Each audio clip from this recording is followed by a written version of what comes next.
Eh bien bonjour à tous chers amis de la mémoire, j'espère que vous allez bien. Aujourd'hui en ce jeudi de mémoire, nous n'allons pas travailler, que dis-je, nous allons nous amuser.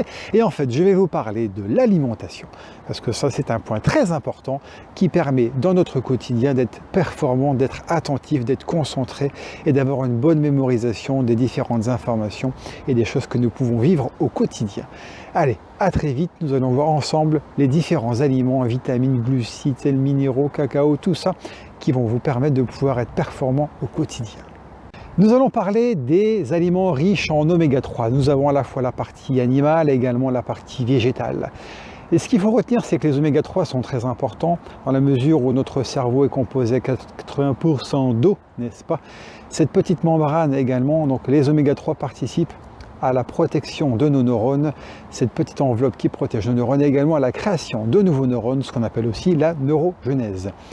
Ça participe, ces oméga 3, également donc à notre sommeil, à notre capacité d'apprentissage, également à mémoriser et également à toute une notion de plaisir en règle générale.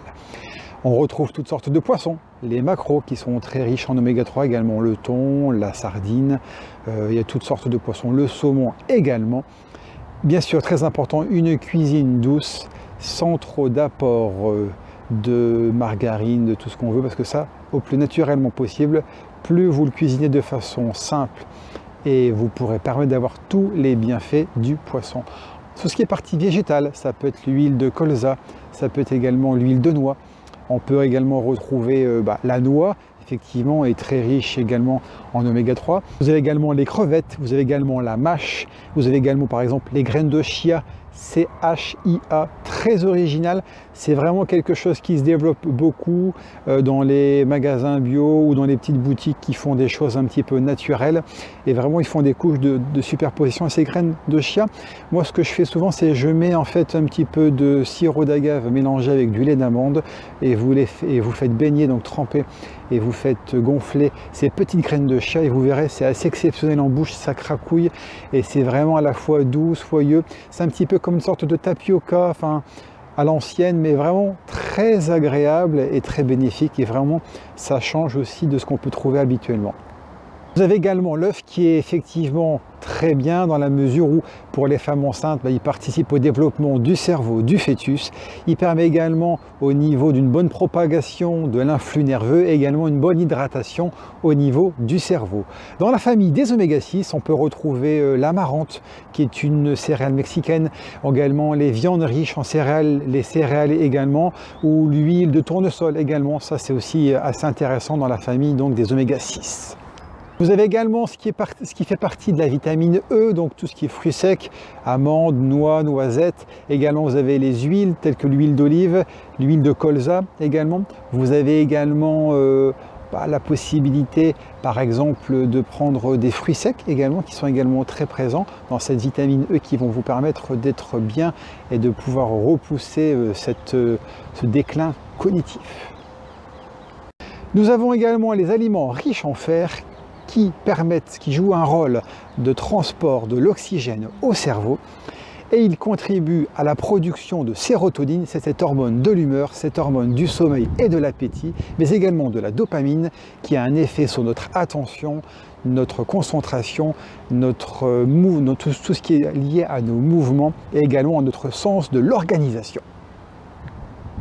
On retrouve par exemple dans les céréales, du quinoa, de la lentille, de la graine de citrouille, ça c'est quelque chose que vous pouvez retrouver dans ces aliments riches en fer. Nous avons également d'autres sortes d'aliments qui eux par contre font partie de la partie des légumes. Nous avons également le miel qui participe à la lutte contre le stress, contre la fatigue et qui est aussi un fort pouvoir de concentration.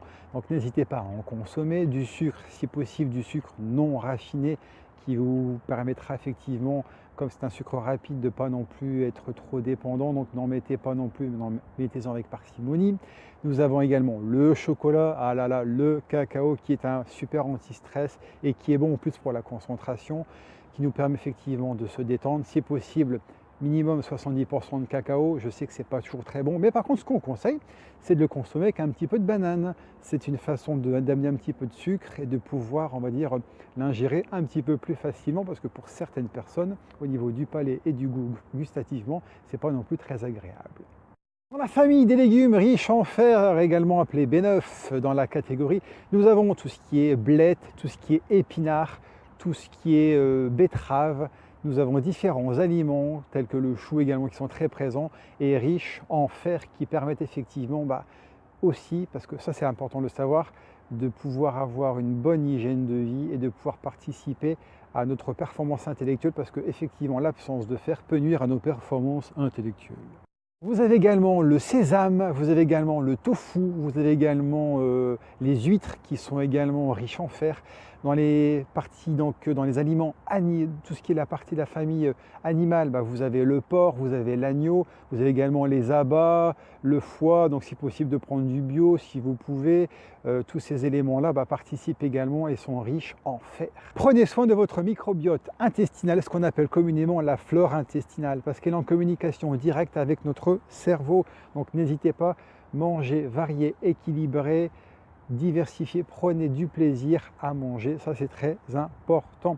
Ça va jouer également un rôle prépondérant parce que vous allez avoir une alimentation saine et automatiquement tout ce qui est influx nerveux, circulation sanguine, vous allez renforcer votre immunité au monde extérieur et votre corps se sentira bien. Donc n'hésitez pas, prenez du plaisir à manger. J'espère que cette petite vidéo vous a plu. N'hésitez pas à mettre un petit pouce si vous avez aimé, partagez-moi.